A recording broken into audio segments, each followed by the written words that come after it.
మచ్చి, పడుకోకుండా ఇంకా ఏం చేస్తున్నావు? ఆలోచిస్తున్నాను రా. దేని గురించి? మీ పెళ్లి గురించి. మా పెళ్లి గురించా? మా పెళ్లి గురించి నిద్రపోకుండా ఏం ఆలోచిస్తున్నావు? మీ పెళ్లికి నా వల్ల ప్రాబ్లం వస్తుంది. ఆలోచించి ఆలోచించి బుర్ర పాడవుతుందిరా. నీ వల్ల మా పెళ్లికి ప్రాబ్లం ఏంటి? అర్థం లేకుండా మాట్లాడుకో. లేదురా, రాజశేఖర్ అంకుల్ ఎంగేజ్మెంట్ ఆపడానికి నేనే కారణం అనిపిస్తుంది. చూడు పవి, అనుమానం అపార్థాన్ని పుట్టిస్తుంది. అపార్థం సమస్యని పెద్ద చేస్తుంది. రాజశేఖర్ అంకుల్కి నీ మీద కోపం ఉంది కాబట్టి ఎంగేజ్మెంట్ నీ వల్ల ఆగిపోయింది అని అపార్థం చేసుకుంటున్నావు, కానీ ఆ ప్రాబ్లం నీ వల్ల అయి ఉండదు. నాది అనుమానం కాదు, అపార్థం కాదు. మీ ఎంగేజ్మెంట్ కోసం మనం రాజశేఖర్ అంకుల్ ఇంటికి వెళ్ళినప్పుడు మావయ్యతో అంకుల్ సీరియస్గా మాట్లాడుతున్నారు. నేను రూమ్లోకి వెళితే నన్ను బయటకు పంపించేశారు. అక్కడ జరిగే డిస్కషన్ నా గురించే. అందుకని ఎంగేజ్మెంట్ ఆపారు. అన్నయ్యని అడిగితే నీకో క్లారిటీ ఇచ్చేవాడు కదా. అడిగానాది, అలాంటిదేం లేదు, ఎంగేజ్మెంట్ చిన్న ప్రాబ్లం వల్ల ఆగింది, తర్వాత సాల్వ్ అయిపోతుందన్నారు. ఒకవేళ ప్రాబ్లం నా వల్ల అయితే సాల్వ్ చేయాల్సింది నేనే కదా. సమస్య ఏంటో తెలిస్తేనే కదా పరిష్కారం ఆలోచించగలుగుతాం. నువ్వు చాలా ఎక్కువ ఆలోచిస్తున్నావు. ఇప్పటికే బాగా లేట్ అయిపోయింది, వెళ్ళి పడుకో. అన్నయ్యతో మాట్లాడితే ఒక క్లారిటీ వస్తుంది. సరేరా, గుడ్ నైట్. Good night. ఏ ఆది, ఈ టైంలో నువ్వెక్కడికి బయటకు వెళ్తున్నావు? సమస్యలకి కట్టుబాట్లు ఎక్కువ.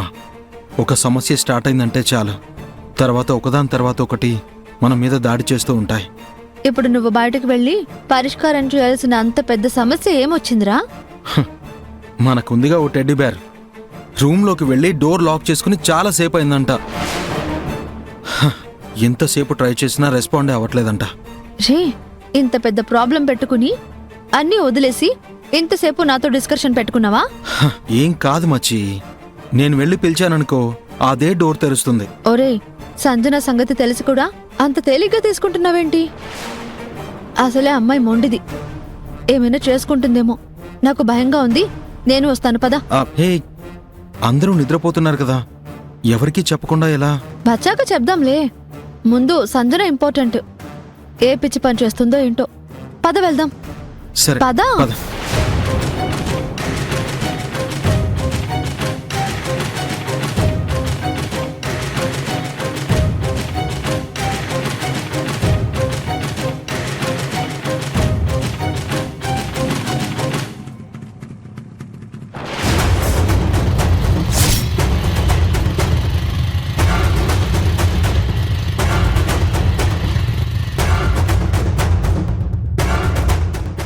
అర్ధరాత్రి బయటికెళ్తూ అడ్డంగా బలె దొరికారా.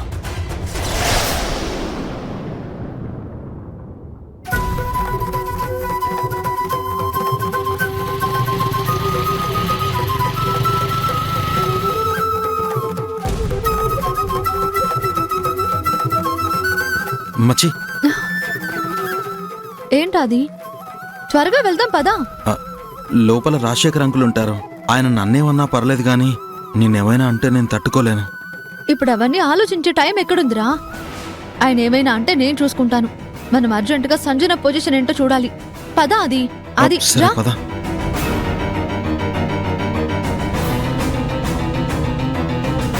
ఆగండి.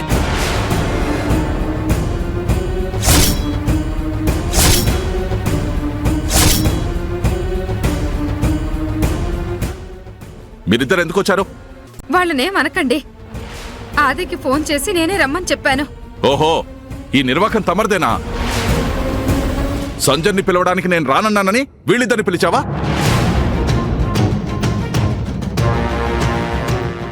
ముందేమో నేను పిలిస్తేనే తలుపు తీస్తుంది అన్నావు, ఇప్పుడేమో ఇద్దరిని పిలిచావు. అసలేమనుకుంటున్నావు నా గురించి? మీరు నన్నేమైనా అనండి, నేను అర్జెంటుగా సంజన మొహం చూడాలి. పవిత్ర, నువ్వు కూడా వచ్చి మంచి పని చేసావమ్మా. తొందరగా ఇద్దరు వెళ్ళి ఎలాగైనా సంజనతో తలుపు తీయించండి. దాన్ని చూసే వరకు నాకు చాలా భయంగా ఉంది. సరే అండి, పద.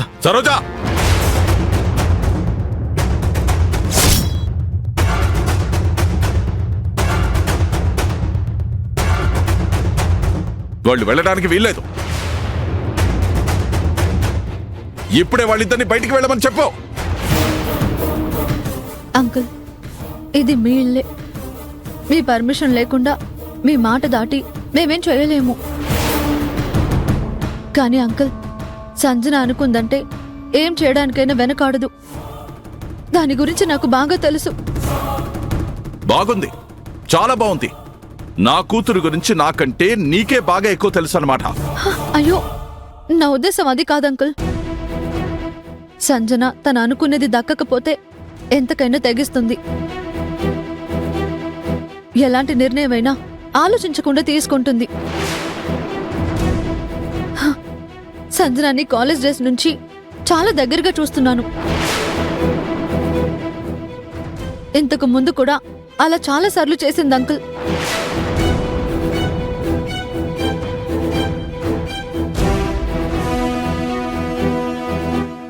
మీరు నన్ను కోప్పడండి, తిట్టండి, ఎన్ని మాటలైనా అనండి. సంజనాని కాపాడటానికి మాకు పర్మిషన్ ఇవ్వండి అంకుల్, ప్లీజ్.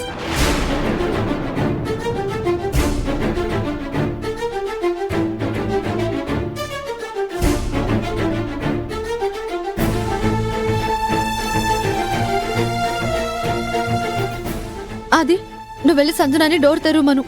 ఆ, అది వెళ్ళు. రా బాబు.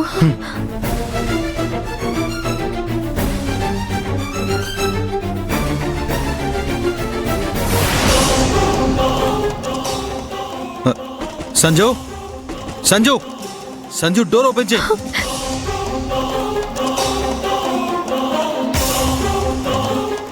సంజు, సంజు సంజు, సంజు సంజు, అది సంజు. నాకు చాలా భయంగా ఉంది. అది. ఆంటీ, మీరు టెన్షన్ పడకండి. సంజు, సంజు సంజు. వినపడుతుందా?